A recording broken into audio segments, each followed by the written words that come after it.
Manodidina n'izay vaovao mahakasika ny sekoly izay ihany moa sekoly telo amin'ireo sekoly FLM miisa 370 manerana ny Nosy no nanana trosa tamin'ny Cnaps Voavaha ny olana ankehitriny araka ny tafatafa nataon'ny Tale Nasionalin'ny Sekoly FLM tamin'ny mpanao gazety teny Andohalo. Io maraina io toy ny orinasa tsy miankina rehetra eto Madagasikara moa dia adidin'ny mpampiasa amin'ny sekoly tsy miankina ny manao fanambarana filazankarama sy mandony latsakemboky ny mpampianatra ao aminy. Adidy fa tsy safidy ny fidirana Cnaps ary ny Cnaps irery hatreto no orinasa mpanjakana tokana eto Madagasikara miandraikitra momba ny fehina ara-tsosialy.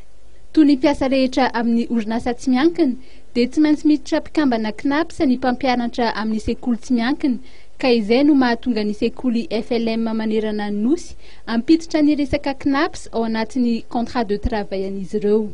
Raha ohatra resaka Cnaps dia zahay dia be dia be ny sekoly loterana izay affilié amin'ny Cnaps amin'izao fotoana izao. Anisany ampidirinay ao anatin'le fifanekena arakasa le fampidirana ny mpampianatra ho affilié amin'ny Cnaps. Satria zahay mijery ny tombotsoa ny mpampianatra. Raha vao tsy voajerijery manko le resaka Cnaps ny mpampianatra dia hoaizy izy any aoriana. Sekoly loterana telo tamin'ireo 370 eto Madagasikara no nanana trosa tamin'ny Cnaps nefa dia niravina ny olana rehefa nisy ny fifanantonana teo amin'ny mpampiasa loterana sy ny Cnaps.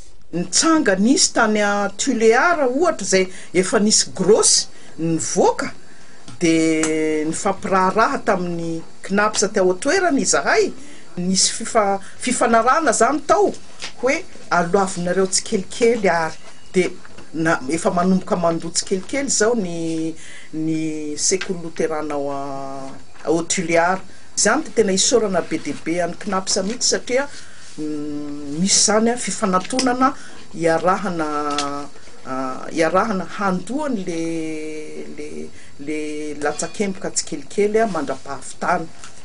Dia ohatran'izany koa ny any miandro vazo zany tena nisy ihany koa ny vola tokony ny alona niakatra taty mihitsy zany ny taletsekoly nifanaraka tamin'ny Cnaps taty Antananarivo dia alohan'ny tsikelikely zao ny miandro vazo.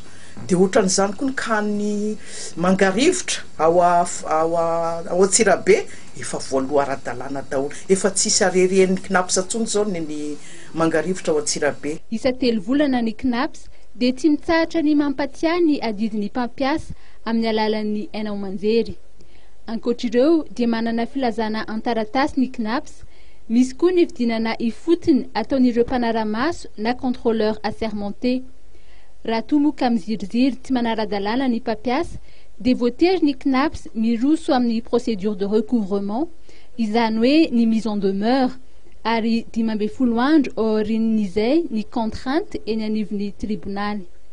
Ny Cnaps dia tsy manana fahefana anakatona sekoly fa fahefana fitakiana latsakemboka no ataony mba tsy hahaverizony mpiasa manerana ny Nosy.